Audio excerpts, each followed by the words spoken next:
Hey guys, welcome back to Pawpaw Storytime. It is Sunday, but it is way later than we normally do this. It's actually not almost 9:30 at night. That's like my bedtime, and I still got a lot of stuff to do. I've been in the country all weekend. We've been moving stuff out of Grandma Lovey and my governor's mom's house, trying to get everything situated down there and helping them. So it was kind of a long weekend. But we're not the stories that we had picked out for this week are going to be on hold because this week baby Eli was born, and he is my new and youngest grandson, and I've been teasing since all week that me and him are going to be really good friends, and he just doesn't know it yet. And although you guys probably aren't going to, by the time I get this uploaded on YouTube and get it posted, you guys probably won't be watching it tonight. Not that you would have anyways on the day that, but it's cool that I'm making these the way that I am so you guys can go back to them later. So Eli, when you're older and you turn this on, if you're watching it, you can just tell everybody, look, Pawpaw was right, because we're awesome, really awesome friends.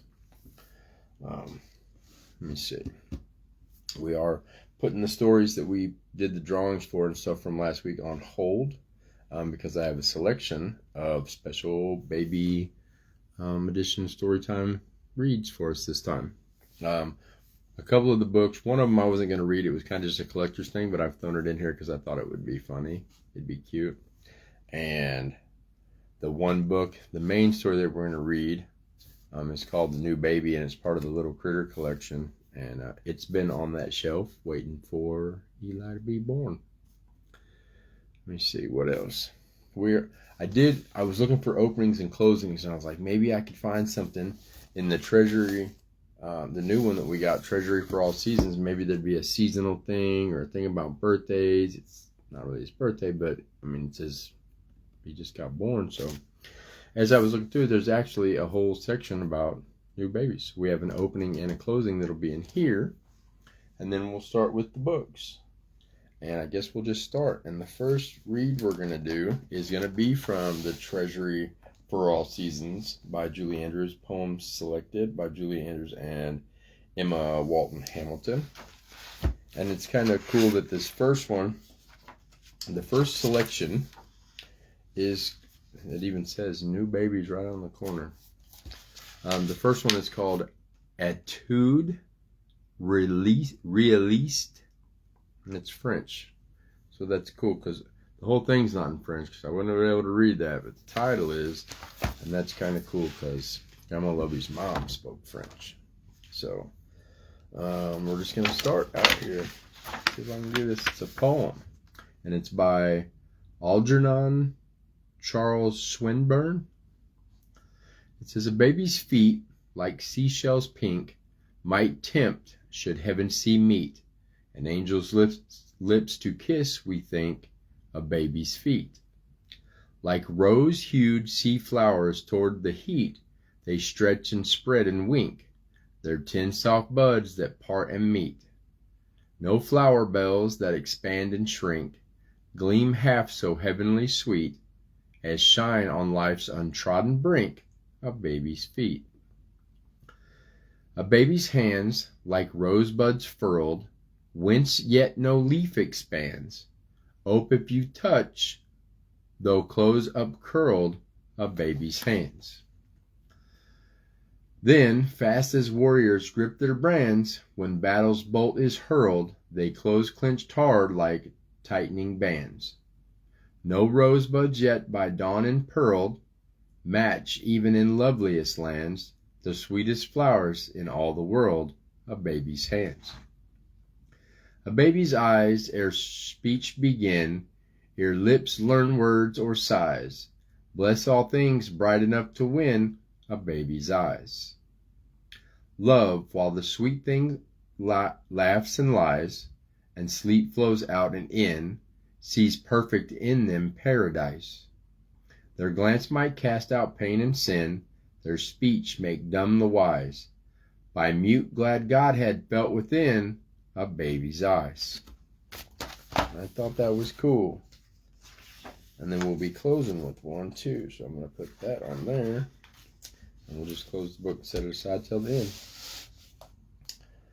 And the first book that we're going to read is not really a storybook. I thought this was really cool and it was cute. And I know I've shared a lot of quotes from LeVar Burton and other people about banned books. So this is actually called Baby's First Book of Banned Books.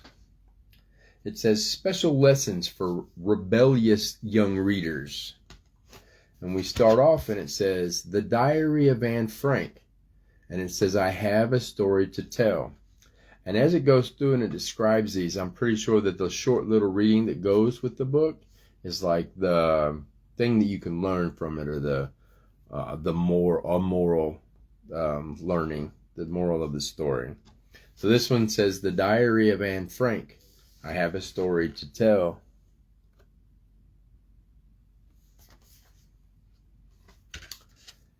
To Kill a Mockingbird. I feel good telling the truth.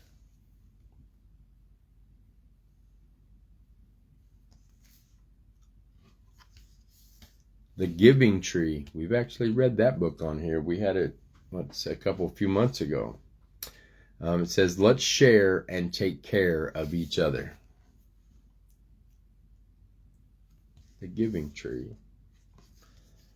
The Bluest Eye. It says, I am beautiful.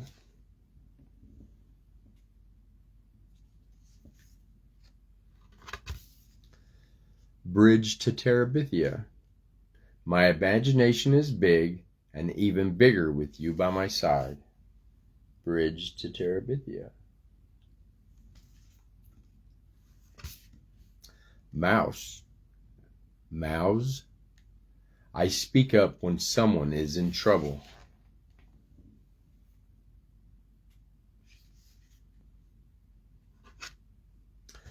The Handmaid's Tale. It says, my voice matters. The Handmaid's Tale.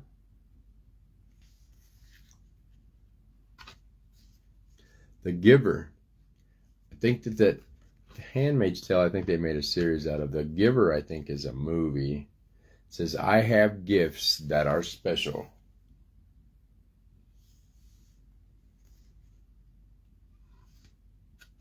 The Perks of Being a Wallflower. Now, that is a movie. I have seen that movie. I haven't read the book, though. The Perks of Being a Wallflower. My friends can help when I'm sad or scared.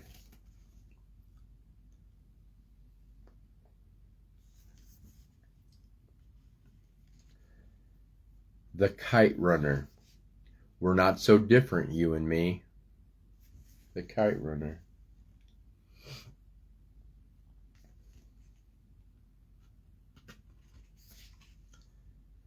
The Absolutely True Diary of a Part-Time Indian.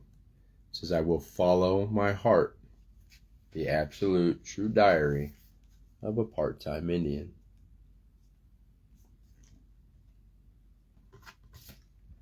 And Melissa. And it says, I'm free to be me.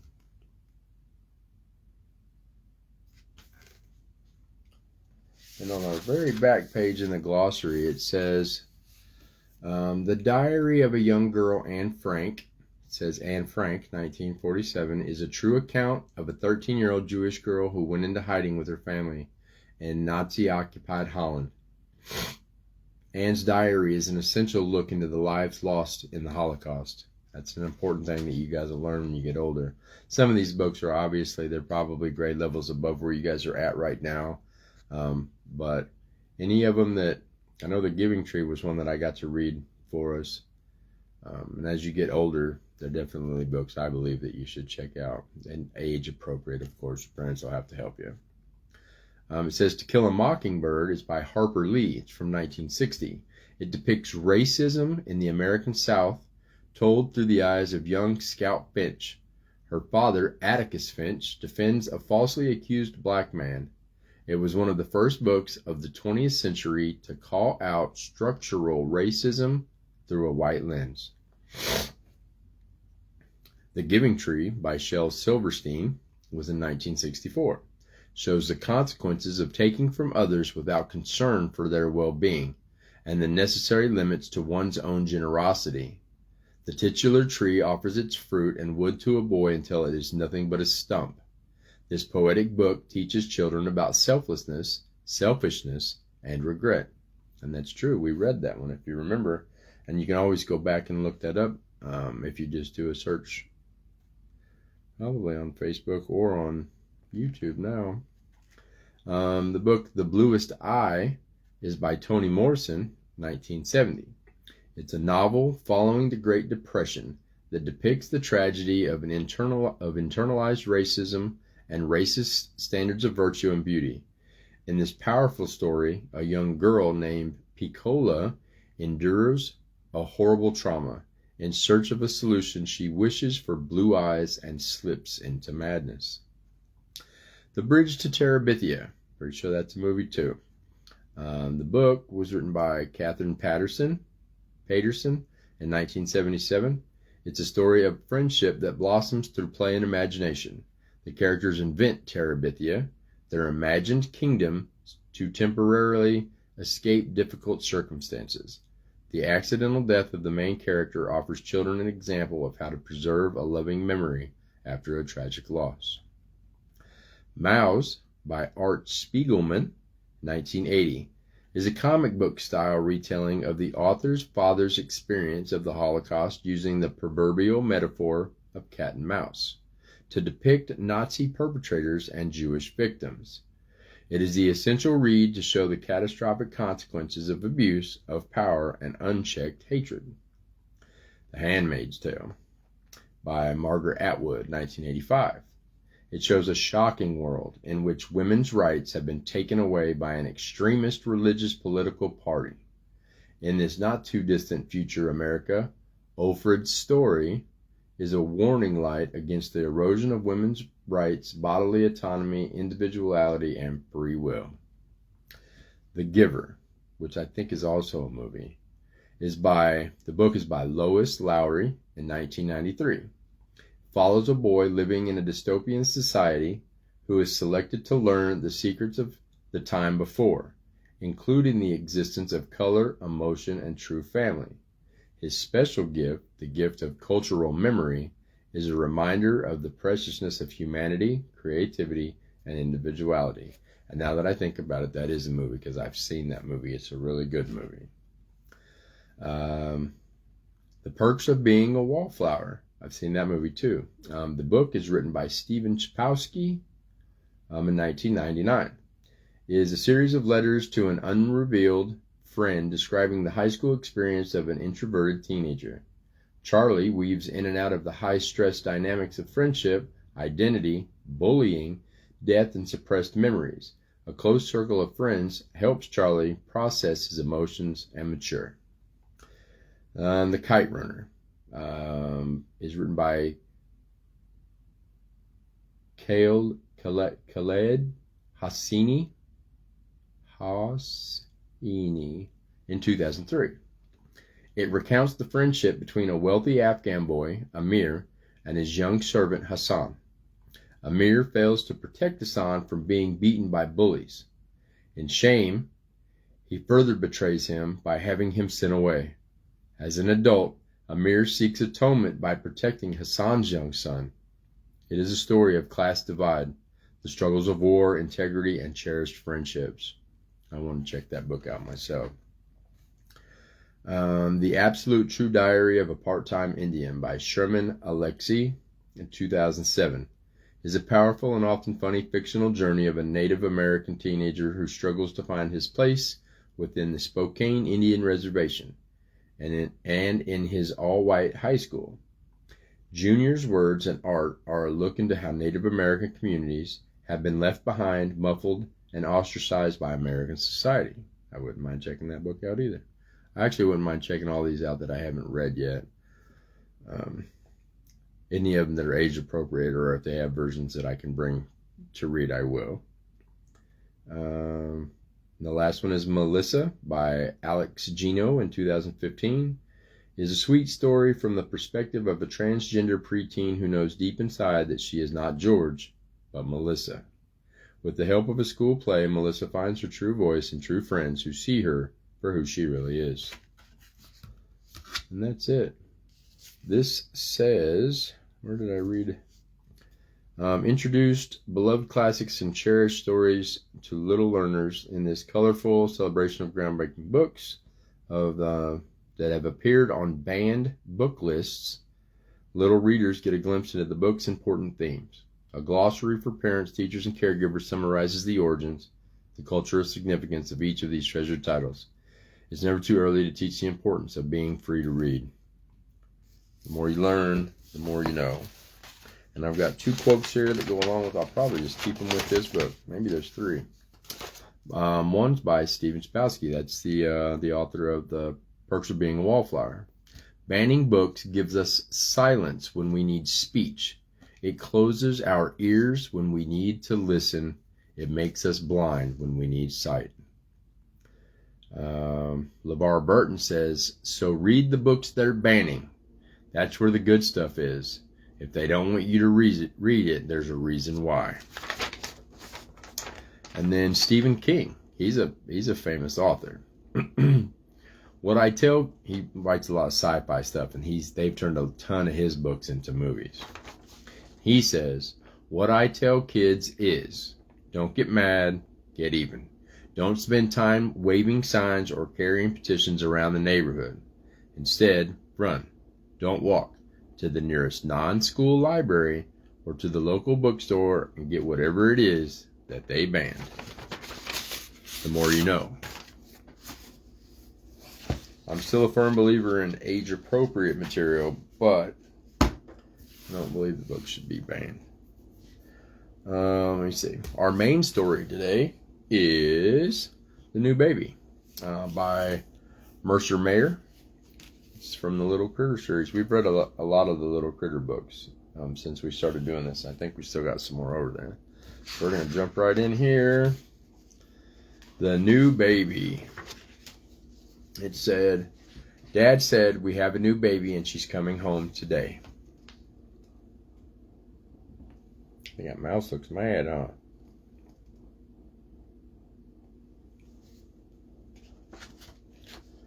I got out my ball and bat and all my favorite games to show to the baby.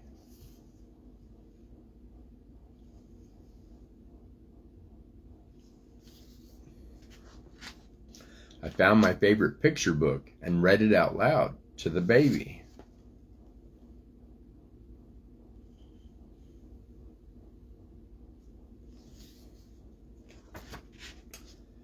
But the new baby didn't pay any attention to me.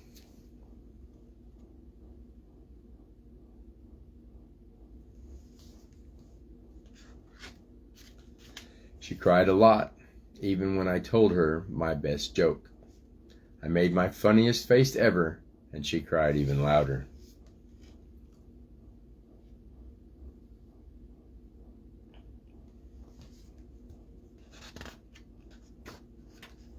I tried to dress her, but she was too wiggly and floppy. And sometimes she smelled funny, and Mom had to change her.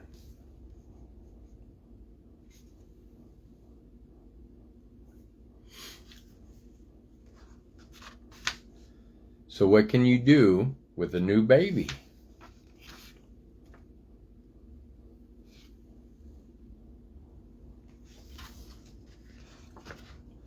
Mom says we can cuddle her and rock her to sleep.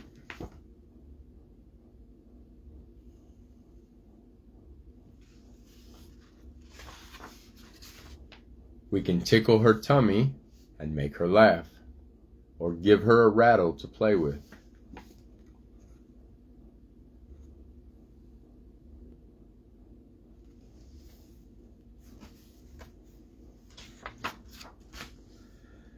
I can give her my finger to grab and let her pull my nose. You gotta be careful letting them babies, them fingernails, pull your nose though. Sometimes that hurts. But you gotta remember not to hurt them back, because they don't know any better. They have to learn from you, from us, from all of us. I can take her for a walk and show her to my friends.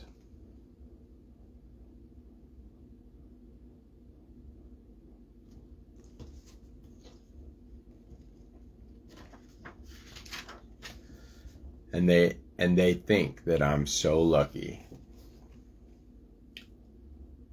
The end. I think we're all very lucky to have baby Eli. And we're going to set this over here. This book I got right here. The day he was born, the day he got here, before I was on my way to the hospital, I stopped to get some flowers, and I was trying to find something, you know, little baby boy type gift or present or whatever. So I happened to look over, and they didn't have a lot. I got some blue flowers for all of them. And I seen this instead of a stuffed animal. It's soft, it's pillowy, and it's a book. And I thought that's awesome because that fits right in, because I can get him his first book here, and it's soft and he'll be able to play with it. And it's actually got a story that I can read in, and it's called Be Brave Little Monster. Open the Velcro up, turn the first page. It's hi. Monsters aren't scary. We're friendly and fun.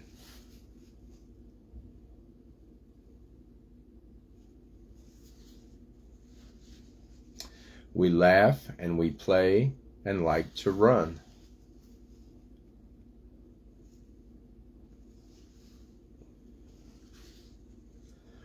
We can get scared, and that's a big secret. Shh. Between you and me, I hope you can keep it.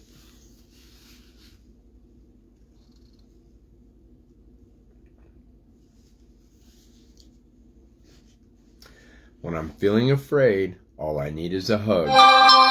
It always helps to know that I'm loved.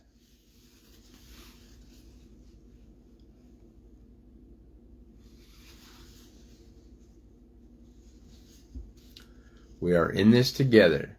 This much is true. When you're feeling afraid, I'll be brave with you.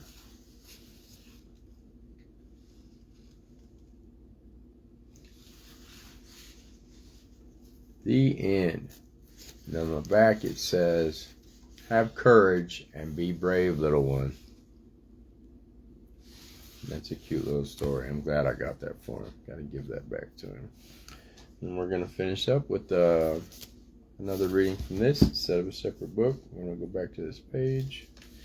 And although this one was written by Christopher Morley, it's actually called 6 Weeks Old, but I think it's kind of cute and it fits a little bit, right? So he is so small, he does not know the summer sun, the winter snow, the spring that ebbs and comes again.